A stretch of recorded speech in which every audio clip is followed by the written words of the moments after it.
Hello everyone, welcome back to our channel. So ఈ వీడియోలో మనం డిస్కస్ చేసుకునే టాపిక్ పాలిటీకి సంబంధించి హిస్టారికల్ బ్యాక్గ్రౌండ్ క్లాసెస్ ప్రీవియస్ నుంచి మనం డిస్కస్ చేసుకుంటున్నాం కదా. సో ఈ వీడియోలో మనము ఈస్ట్ ఇండియా కంపెనీకి ఎందుకు నేమ్ వచ్చింది, సో ఈస్ట్ ఇండియా కంపెనీ అనే నేమ్ ఎందుకు వచ్చింది, అలాగే దీని యొక్క హిస్టరీ గురించి డిస్కస్ చేసుకుందాం. ఓకేనా. సో ఈస్ట్ ఇండియా కంపెనీ తీసుకొచ్చిన యాక్ట్స్ ఇవి: చార్టర్ యాక్ట్ 1793, అలాగే పిట్స్ ఇండియా యాక్ట్, అలాగే రెగ్యులేటింగ్ యాక్ట్, ఇవన్నీ తీసుకొచ్చింది. బాగానే ఉంది. ఇక్కడ మనము ప్రతి యాడ్స్లో కంపెనీస్ ట్రేడ్, కంపెనీస్ మోనోపాలీ అని డిస్కస్ చేసుకుంటూ ఉన్నాం. అసలు ఏంటి కంపెనీ, అసలు ఈ కంపెనీ ఎందుకు వచ్చింది అన్న దాని గురించి ఈ వీడియోలో డిస్కస్ చేద్దాం. ఓకేనా. సో నెక్స్ట్ వీడియోలో నేను ఏం చెప్తాను అంటే చార్టర్ యాక్ట్ 1833 గురించి డిస్కస్ చేస్తాను. ఓకేనా. సో ఒక్కొక్క యాక్ట్ మనం పాయింట్ వైజ్గా డిస్కస్ చేసుకుంటేనే మనకు అర్థమవుతుంది.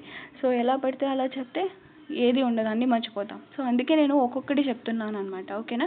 సో ఈస్ట్ ఇండియా కంపెనీ ఎందుకు నేమ్ వచ్చింది చూద్దాం. ఓకే. సో మనం హిస్టరీకి వెళ్తే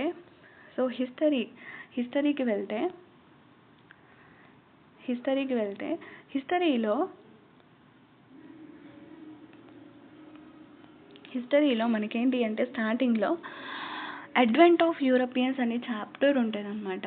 okay. So advent of Europeans, ఇక్కడ యూరోపియన్ కంట్రీస్ అంటే 5 కంట్రీస్. యూరోపియన్స్ అంటే ఓన్లీ యూరోపియన్సే కాదు కదా, మనకి 5 కంట్రీస్ ఉంటారు యూరోపియన్స్లో. ఓకేనా. సో ఈ 5 కంట్రీస్ మన దేశంలో అంటే ఇండియాకి ట్రేడ్ చేయాలనుకుంటారనమాట. ఓకేనా. సో అందులో ఒక్కొక్కరు బ్రిటిష్ వాళ్ళు, డచ్ వాళ్ళు, ఫ్రెంచ్ వాళ్ళు ఒక్కొక్కరు కూడా మన ఇండియాతో ట్రేడ్ని చేయాలనుకుంటారు. అలాగే అందులో బ్రిటిష్ కూడా ఉందన్నమాట. ఓకే. సో ట్రేడ్ చేయాలనుకుంటారు కదా. సో ట్రేడ్ చేయాలనుకున్నారు వీళ్ళు ఎవరు, ఈ యూరోపియన్ కంట్రీస్ వాళ్ళు. ఎందుకు ఇండియాతోనే ట్రేడ్ చేయాలి, ఎందుకంటే వాళ్ళకి స్పైసెస్ నీడ్ ఉందన్నమాట. ఓకేనా. సో అందులో వాళ్ళకి ఇక్కడ మనకి ఫస్ట్ ఎంటర్ అయ్యే వాళ్ళు ఇండియాలో పోర్చుగీస్ వాళ్ళు. సో పోర్చుగీస్ వాళ్ళు మనకి యూరోపియన్ కంట్రీ ఇది. సో ఇండియాకి వచ్చి ట్రేడ్ చేయాలనుకుంటారనమాట. సో వీళ్ళకి ఏం కావాలి, స్పైసెస్ కావాలి. సో స్పైసెస్ యొక్క నీడ్ ఉందన్నమాట. సో వాళ్ళకి స్పైసెస్ కావాలి కాబట్టి మన ఇండియాతో వ్యాపారం కుదుర్చుకోవాలి అనుకుంటారు. సో మరి ట్రేడ్ కావాలి అంటే వాళ్ళు ఇండియాకి రావడానికి ఒక దారి అనేది కావాలి. సో వాళ్ళకి సీ రూట్ కానీ ల్యాండ్ రూట్ కానీ రెండు తెలియాలి. ఓకేనా. సో సీ రూట్ మనకి పోర్చుగీస్ వాళ్ళ దగ్గరే మనం చూస్తాం అనమాట. సీ రూట్ కనుక్కొని ఇండియాని ఎలాగోలా వాళ్ళు వస్తారు, ఇండియాకి ఎలాగోలా కనుక్కుంటారు వాళ్ళు దారి. ఓకేనా. సో ఈ ఈస్ట్ ఇండియా కంపెనీ ఎందుకు పేరు వచ్చింది అంటే వీళ్ళది వెస్టర్న్ కంట్రీస్. ఎవరు, ఈ పోర్చుగీస్ వాళ్ళు, యూరోపియన్ కంట్రీస్ అన్నీ కూడా వెస్టర్న్ కంట్రీస్ అనమాట. అండ్ వీళ్ళకి మనం ఈస్ట్ సైడ్ ఉంటాం.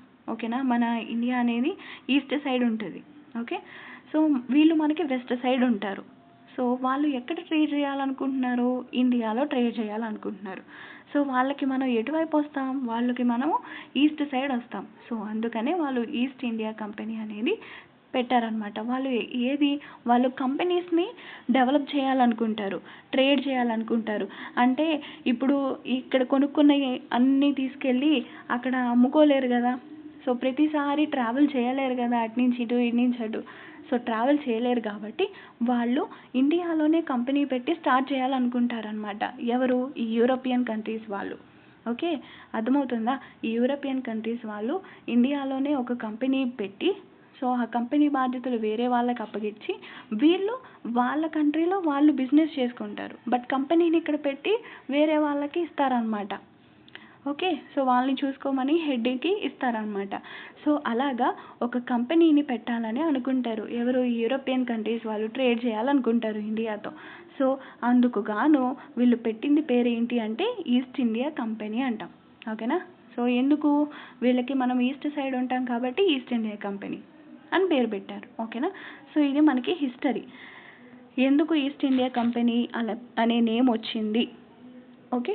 సో ఇది మనం తెలుసుకోవాలి ఫస్ట్. బేసిక్ మనకి హిస్టరీలో స్టార్ట్ అయ్యే పాయింట్ ఇదన్నమాట, అడ్వెంట్ ఆఫ్ యూరోపియన్స్. ఈ చాప్టర్లోనే మనకి ఎక్కువ పాలిటీకి దీనికి లింకప్ అయి ఉంటుందన్నమాట. ఓకేనా. సో నేను హిస్టరీ క్లాసెస్ కూడా చెప్తాను. హిస్టరీ వచ్చినప్పుడు అక్కడ డీటెయిల్గా నేను ఇన్ఫో ఇస్తాను.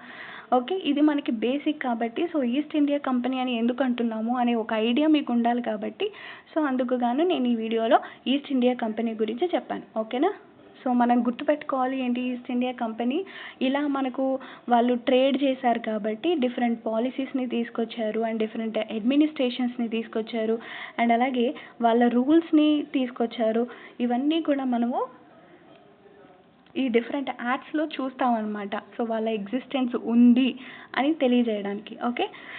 సో ఇది మా ఈస్ట్ ఇండియా కంపెనీ యొక్క మేజర్ పైన మనం గుర్తుపెట్టుకోవాల్సిన ఇంపార్టెంట్ టాపిక్స్ అనమాట. ఓకేనా. సో ఇంపార్టెంట్ కాన్సెప్ట్స్ అండ్ అలాగే యాడ్స్.